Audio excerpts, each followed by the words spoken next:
Europe 1. Le journal de 8h30, Maël Hassani, bonjour. Bonjour Thomas, bonjour à tous. Une autopsie doit être réalisée aujourd'hui sur le corps de Raphaël Graven, surnommé Jean Portmanov. Cette figure du streaming français est décédée dans son sommeil dans la nuit de dimanche à lundi. Décès diffusé en direct sur la plateforme australienne Kick.com. Drame qui pose de nombreuses questions alors que ce vidéaste subissait depuis des mois sévices et humiliations sous les yeux de centaines de milliers d'abonnés. Et dans cette affaire, Jean-Baptiste Marty, l'Arcom semble avoir failli. Oui, car en plus de son statut de gendarme de l'audiovisuel, l'Arcom est aussi le régulateur des plateformes numériques depuis début 2022. Elle a donc le pouvoir de saisir la justice pour bloquer ou interdire certains sites ou plateformes en France. Donc ça pouvait être le cas pour cette plateforme australienne Kick, et l'Arcom ne peut pas dire ne pas avoir été averti de la situation. En décembre 2024, un article sur ces violences commises en ligne est publié par un média d'investigation. La police judiciaire ouvre par la suite une enquête. En février dernier, le gendarme de l'audiovisuel est même saisi par la Ligue des droits de l'homme pour les mêmes faits, mais aucune sanction n'est prise.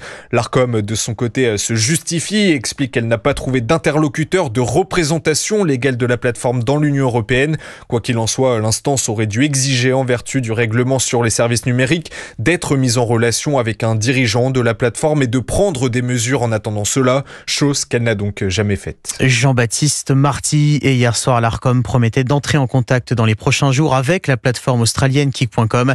Jusqu'ici, le gendarme de l'audiovisuel n'avait pas pu identifier de représentant légal du site en Europe.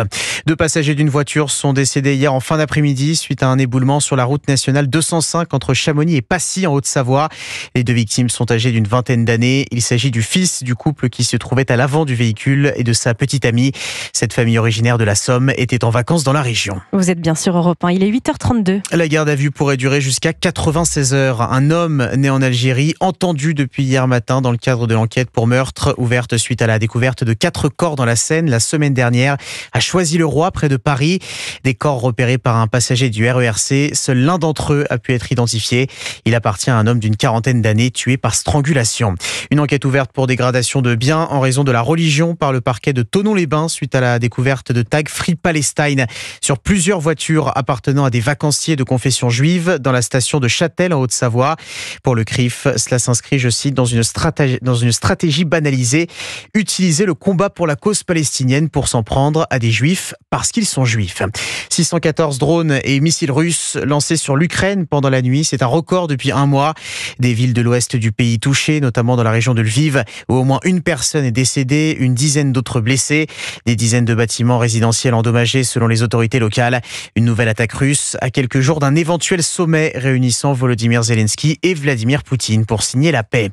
La chasse au pickpocket est ouverte à Londres. Des vols en série qui excèdent de nombreux habitants et qui peuvent dissuader les touristes de revenir dans la capitale britannique. Alors des habitants décident de traquer eux-mêmes les voleurs, de les filmer puis de diffuser les vidéos sur les réseaux sociaux. La correspondante d'Europe 1 au Royaume-Uni, Sarah Menahi, a pu s'entretenir avec l'un de ces justiciers aux plus de 150 000 abonnés. Attention au pickpocket.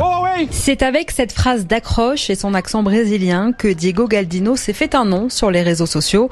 À 32 ans, ce livreur est devenu en quelques semaines l'une des figures des chasseurs de voleurs londoniens. Publié depuis mi-juillet, ces vidéos comptent déjà plusieurs millions de vues. Combien en avez-vous arrêté aujourd'hui ? Aujourd'hui, on a identifié 2 groupes qu'on n'a pas pu arrêter. Ils ont fui avant qu'on arrive jusqu'à eux.